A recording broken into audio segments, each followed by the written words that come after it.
Hello नमस्कार दोस्तों, स्वागत है आपका आपके अपने YouTube चैनल फ्यूचर गोल्स में। आज हम लोग बायोलॉजी का आगे का सेक्शन कवर करने वाले हैं, जो है आपका सेल।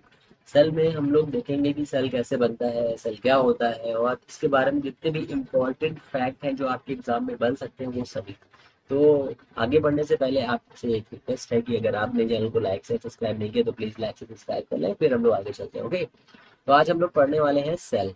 ठीक है, सेल जो है कैसे बनता है ये भी आपको याद रखना है। तो इम्पोर्टेंट चीज है सेल कैसे बनता है। तो सेल जैसे आप लोगों ने देखा होगा, घर बनाने के लिए आपको ईंट चाहिए होती है, वैसे ही बॉडी को कंफर्म करने के लिए आपके पास सेल होना चाहिए। ठीक है ना। तो सेल के बारे में हम लोग स्टार्ट करते हैं। सेल सेल के बारे में हम लोग देखते हैं। सबसे इम्पोर्टेंट चीज है सेल के बारे में। सेल है क्या? तो सजीवों की बहुत ही इकाई है, यूनिट है, बेसिक यूनिट है। ठीक है, सेल। तो सेल क्या है? बेसिक यूनिट है। बेसिक यूनिट है। जो इंपॉर्टेंट चीजें हैं मैं बोल्ड इस पे लिखूंगा, बाकी चीजें आपको समझ जाइए। ठीक है ना। सेल की खोज किसने करी थी? तो रॉबर्ट हुक ने इसकी खोज करी थी।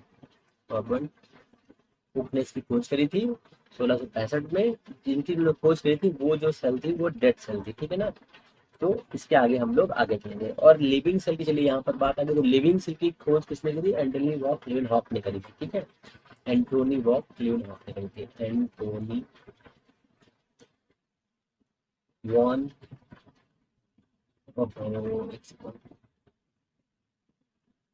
एंटोनी वॉन एंटोनी वॉन, मैं हिंदी में कहता हूँ। Leeuwen hoek. ठीक है ना। इन्होंने इसकी जीवित कोशिका की खोज करी थी। ठीक है। अब एक चीज और आती है कि एक सेकेंड, हाँ, एक चीज और आती है कि जो है आपका स्टडी ऑफ सेल कहलाता है। तो स्टडी ऑफ सेल कहलाता है cytology. Cytology study of cell कहलाता है साइटोलॉजी। ठीक है ना। तो स्टडी ऑफ सेल साइटोलॉजी होती है। इतनी चीजें हो गई। तो अब इसमें एक चीज और भी चीज है कि अगर इन्होंने जीवित कोशिका में देखा था तो देखा कहाँ पर था? देखा था माइकोप्लाज्मा। माइकोप्लाज्मा में। ठीक है ना। माइकोप्लाज्मा में देखा था। ओके, इतनी चीजें क्लियर हो गई आपकी। अब एक चीज और आ जाती है, तो लिविंग की। और इसके बारे में जो थ्योरी दी थी, थ्योरी किसने दी थी? थ्योरी दी थी स्वेडेन एंड स्वान ने। स्वान व स्लाइडन ने। स्लाइडन। ठीक है ना। इतनी चीजें हो गई। अब कुछ चीजें और आ जाती है, जैसे सबसे बड़ी कौन सी होती है? सबसे बड़ी सबसे बड़ी कोशिका कौन सी होती है? तो सबसे बड़ी कोशिका होती है शुतुरमुर्ग की। शुतुरमुर्ग की सबसे बड़ी कोशिका शुतुरमुर्ग की होती है। ठीक है। और सबसे छोटी कौन सी होती है? सबसे छोटी पे आ जाइए। सबसे छोटी कोशिका कौन सी होती है? तंत्रिका। ये होता है माइकोप्लाज्मा। माइकोप्लाज्मा। ठीक है। इसे पीपीएलओ कहते हैं। पीपीएलओ जिसे कहते हैं। ठीक है ना। पीपीएलओ कहते हैं। सबसे लंबी कोशिका कौन सी होती है? इसे कहते हैं तंत्रिका तंत्र। तंत्रिका तंत्र। ठीक है ना।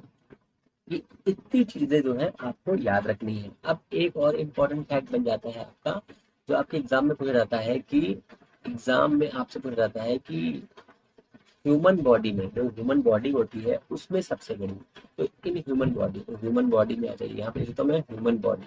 ह्यूमन बॉडी में जो सेल सबसे बड़ा होता है, मैक्सिमम में लिख देता हूँ मैं लिखता हूँ मिनिमम। तो मैक्सिमम और मिनिमम, तो यहाँ पर जो हमारा मिनिमम होता है वो होता है शुक्राणु। शुक्राणु। और ये क्या होता है? अंडाणु। ठीक है, अंडाणु। तो ये चीजें आपको कुछ याद रखनी है।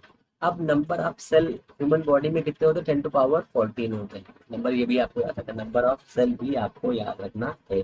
ठीक है। तो ये इतनी बेसिक इंफॉर्मेशन है जो आपको याद रखनी है। ठीक है ना। और जैसे कुछ चीजें और इसके बारे में है, वो चीजें आप वन बाय वन याद रखें। जैसे कि सेल की खोज किसने करी? रॉबर्ट हुक ने करी। जिन्होंने डेड सेल की खोज करी थी, उसके बाद जो जीवित कोशिका थी उसमें एंटोनी वॉग ने करी। ये भी आपको याद रखना। फिर इसकी थ्योरी किसने दी? स्वान ने दी थी। ठीक है ना। इसके अध्ययन को क्या कहते हैं? साइटोलॉजी कहते हैं। कितने टोटल कितने होते हैं? 10⁻14 होते हैं। बेसिक यूनिट होती है ह्यूमंस की। ठीक है ना, ये भी याद रखना। सबसे बड़ी मतलब जो इन पूरे का पूरा वर्ल्ड में सबसे बड़ी जो सेल होती है वो सेल होती है शुतुरमुर्ग की। 1250 ग्राम की। छोटी होती है माइकोप्लाज्मा। सबसे लंबी होती है तंत्रिका तंत्र। तो आपको इतनी चीजें तो याद रखनी है। ठीक है ना। बाकी चीजें आगे चलते हैं हम लोग। अब सेल के आधार पर जीवों का वर्गीकरण कैसे कर सकते हैं? सेल के आधार पर दो प्रकार के सेल होते हैं, एक होता है एक कोशिकीय, एक होता है बहुकोशिकीय। जिन्हें एक कोशिकीय वालों को हम लोग प्रोकैरियोट्स कहते हैं, दो कोशिकीय वाले या बहुकोशिकीय वालों को हम यूकैरियोट्स कहते हैं, ठीक है ना। तो इसके आधार पर हम लोग आगे चलते हैं, तो आगे चलने के साथ में हम लोग पढ़ेंगे प्रोकैरियोटिक, प्रोकैरियोटिक सेल, ठीक है ना, और यूकैरियोटिक, कैरियोटिक, एक second, prokaryotic and eukaryotic, karyotic cell, ठीक है ना। तो देखिए, जो ये प्राइमरी जो पहले हमें मिलेंगे ये कैसे होंगे, ये आप समझ जाइए, अनडेवलप्ड होंगे, अनडेवलप्ड। ये कैसे होंगे, डेवलप्ड होंगे, डेवलप्ड होंगे, ठीक है ना। अब बस आपको यही से सारी चीज़ समझ लेनी है कि कैसे क्या बनेगा, ठीक है ना। डेवलप्ड और अनडेवलप्ड में ही समझ लीजिए कि जब ये अनडेवलप्ड होंगी तो इनके पास क्या नहीं होगा, इनके पास सेंटर नहीं होगा। सेंटर मतलब क्या होता है, सेंटर, इसका सेंटर का मतलब होता है न्यूक्लियस, ठीक है। अगर इसके पास न्यूक्लियस नहीं है तो इसके पास न्यूक्लियस होगा, न्यूक्लियस, ठीक है। ये आपको याद रखना है, ठीक है। अगर इसके पास सेंटर नहीं है, न्यूक्लियस नहीं है, तो क्या इसके पास सेंटर की झिल्ली होगी, झिल्ली भी नहीं होगी। झिल्ली नहीं होगी तो ये कैसे होंगे, बहुत ही छोटे होंगे, वेरी स्मॉल, ठीक है, वेरी स्मॉल। ये कैसे होंगे, लॉन्ग होंगे या बिग होंगे, ठीक है। इनके पास न्यूक्लियस होगा तो सेंटर का झिल्ली भी होगी इनकी, ठीक है, मेम्ब्रेन भी होगी, तो इनकी मेम्ब्रेन भी होगी, मेम्ब्रेन, ठीक है। इनकी कौन सी मेम्ब्रेन होगी, इनकी मेम्ब्रेन भी होगी। तो और इनके पास में क्या पाया जाएगा, इनके पास में क्रोमोसोम्स, क्रोमोसोम्स, इनके पास नंबर ऑफ क्रोमोसोम्स सिर्फ एक होगा। क्रोमोसोम पाया जाएगा, इसमें भी पाया जाएगा क्रोमोसोम्स, क्रोमो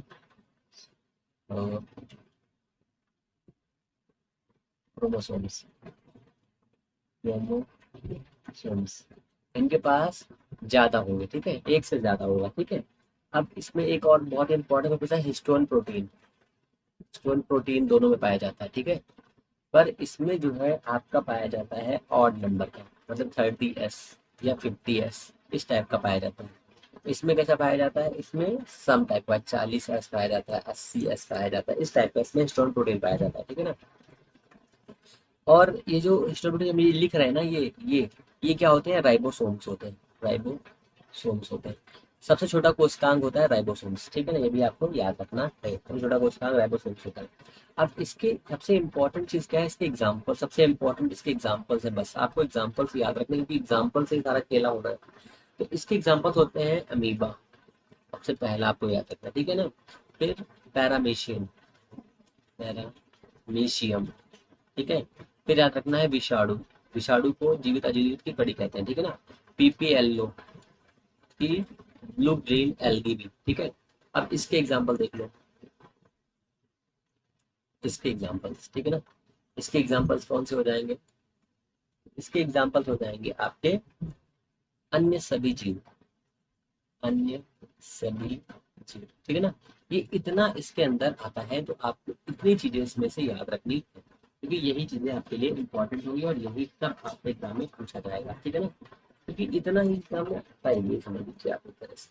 तो अब हम वन बाई वन सेल के आगे की चीजें करते हैं। तो एक एक करके हम चीजें लेंगे, पहले लेंगे हम लोग कौन सा, पहले हम लोग लेंगे सेल वॉल, ठीक है। सबसे पहले हम लोग पढ़ेंगे सेल वॉल, सेल वॉल, ठीक है। तो सेल वॉल किसमें पाया जाता है, सबसे पहला क्वेश्चन, तो सेल वॉल प्लांट में पाया जाता है, ठीक है।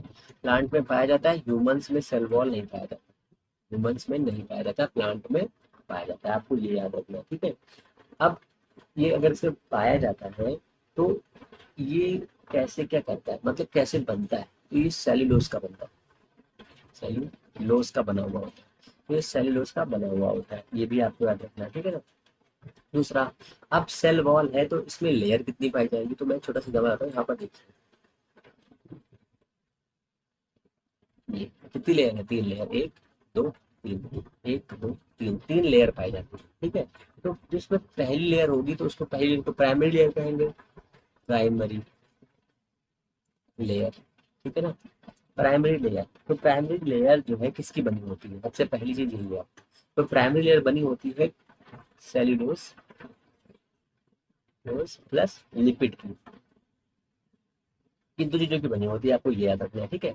अब देखो ये बीच में जैसे कि दिया हुआ है मिडिल लेयर, एक सेकंड, हाँ, ये वाली जो दी है ये मिडिल लेयर है, ये वाली मिडिल लेयर, ये वाली, तो ये मिडिल लेयर इसे लिख देते हैं मिडिल लेयर, ठीक है। तो मिडिल लेयर का है की बनी होती है, तो ये लिग्निन की बनी होती है, लिग्निन, ठीक है, जिसे हम क्या कहते हैं, गोंद कहते हैं, गोंद, ठीक है, गोंद याद रखना, गोंद कहते हैं। फिर आता है टर्सरी, थर्ड, ये वाली लेयर, थर्ड, टर्सरी लेयर।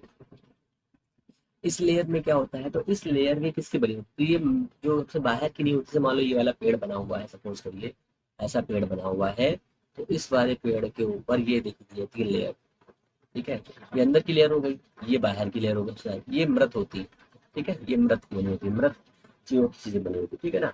अब इतनी चीजें हो गई, अब इसका अपने इंपॉर्टेंट काम क्या है, फंक्शन, सबसे इंपॉर्टेंट आपको यही रखना फंक्शन, इसका फंक्शन क्या है, तो इसका फंक्शन क्या है, ये जो प्लांट होता है इसको, इसे कपड़ा पहनाते हैं ना, वैसे ही ये संरचनात्मक मजबूती प्रदान करता है इसको, ठीक है, मतलब कंस्ट्रक्शन देता है इसको, कंस्ट्रक्शन, ठीक है, स्ट्रेंथ प्रोवाइड करता है, स्ट्रेंथ प्रोवाइड करता है, ठीक है ना, ये आपको याद रखना है। और जैसे मान लो कभी जब ये इसका पेड़ है, मान लीजिए पेड़ है, तो इस पेड़ को जब ये बाहर से आंधी वांधी आएगी तो इसको रोकेगा, कंट्रोल करके रखेगा, बचा के रखेगा। तो इसमें सिर्फ और सिर्फ आपको इतना ही याद रखना है, सेल वॉल, सेल वॉल से क्वेश्चन यहीं से बनेगा, सेल वॉल से रेस्ट बनी होती है, सेलुलोज की बनी होती है ये प्लांट से पाई जाता है, ये क्वेश्चन एक आ सकता है, फिर ये और ये, इससे सिर्फ और सिर्फ इतना ही पूछा जा सकता है, ओके, ठीक है।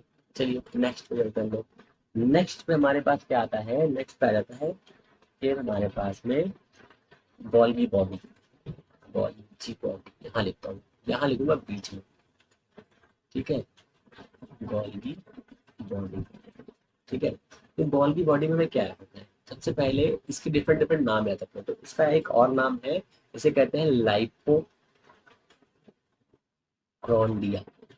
ठीक है, एक इसको ये कहते हैं, दूसरा का इसको डिक्लोसोम भी कहते हैं, डिक्लोसोम्स, ठीक है, इसको ये भी कहते हैं, ठीक है। इसके दो नाम है, आपको ये दोनों नाम याद रखें और दोनों नाम पूछ जाते हैं, ठीक है ना, ये बहुत ही इंपॉर्टेंट चीज है, इसलिए आपको ये याद रखना है, ठीक है ना। अब ये जो गोल्गी बॉडी है, इसका काम क्या होता है, तो गोल्गी बॉडी का काम होता है, ये जो है साइटोप्लाज्म में एक जगह से दूसरे जगह तक एक दूसरे को ले जाने का काम करते हैं, और इसका एक और बढ़िया सा नाम है, वो नाम है इसका ट्रैफिक कंट्रोलर, ट्रैफिक कंट्रोलर, आपको ये भी याद रखना है, क्योंकि ये भी एक बहुत ही इंपॉर्टेंट चीज है, ठीक है ना, यही पूछ रहा था ज्यादा ज्यादा, ठीक है। ये जैसे मान लो ये एक सेल होता है, उस सेल के अंदर यहाँ पर ये गोल्डी बॉडी होता है, गोल्डी बॉडी क्या करता है, इधर से उधर घूमता रहता है साइटोप्लाज्म में, ठीक है। साइटोप्लाज्म क्या होता है, प्रोटोप्लाज्म क्या होता है, जैसे मान लो कि ये न्यूक्लियस है, थोड़ा सा बड़ा बनाता हूँ,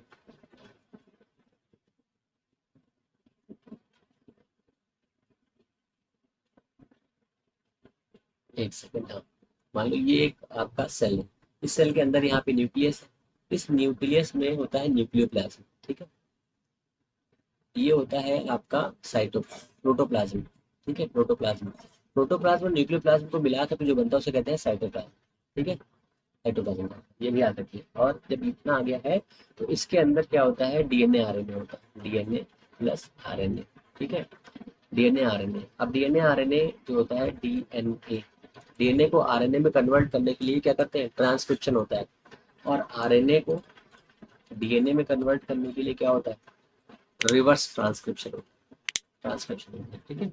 और भी जैसे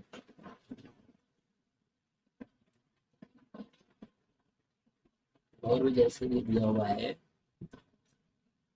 और डीएनए में पेंटोस शुगर पाई जाती है, पेंटोस शुगर भी पाई जाती है, आपको ये भी याद रखना है। और इसमें प्यूरिन एंड पिरामिडीन, पिरामिडीन क्या पाया जाता है, क्षार पाया जाता है, बेस पाया जाता है, इसमें होता है एडनिन और ग्वागिन, ये पाया जाता है। और इसमें क्या होता है, साइटोसिन और थायमिन, थायमिन इतना पाया जाता है इसमें, ठीक है ना। इसके बीच में डबल बॉन्ड होता है, तो ए डबल बॉन्ड टी, और साइटोसिन और गुआनिन में ट्रिपल बॉन्ड होता है, ठीक है ना। ये भी आपको याद रखना है, ये बेसिक इन्फॉर्मेशन है जो आपके लिए इंपॉर्टेंट है, ये भी याद रखना है। और जो आपका डीएनए होता है, आरएनए होता है, आरएनए में इसकी जगह पर क्या पाया जाता है, इसके जगह पे यूरेसिल पाया जाता है, यूरेसिल पाया जाता है। आपको ये भी याद रखना है क्योंकि ये भी आपके एग्जाम में पूछा जाता है। तो आरएनए के लिए याद रखना है, आरएनए के लिए आपको याद रखना है एडने, एडनिन और यूरेसिल, एयू और सी ट्रिपल बॉन्ड जी। तो ये दोनों में कॉमन है, नहीं कॉमन है दोनों में, ठीक है। तो तीन जो बेस है आपको कॉमन है, मैं यहाँ पे लिस्ट कर देता हूँ, ठीक है, छाप लो। ए, टी, सी, जी, ये कॉमन है, ठीक है। इसकी जगह पर जो थायमीन दिया है, इसकी जगह पर जो है, इसकी जगह पर क्या आ जाता है, यूरेसिल आ जाता है, ठीक है ना। तो आज हम लोग इतना ही रखते हैं, फिर मिलते हैं हम लोग नेक्स्ट वीडियो में। तब तक के लिए आपको क्या करना है, हमारे चैनल को लाइक शेयर सब्सक्राइब कर देना।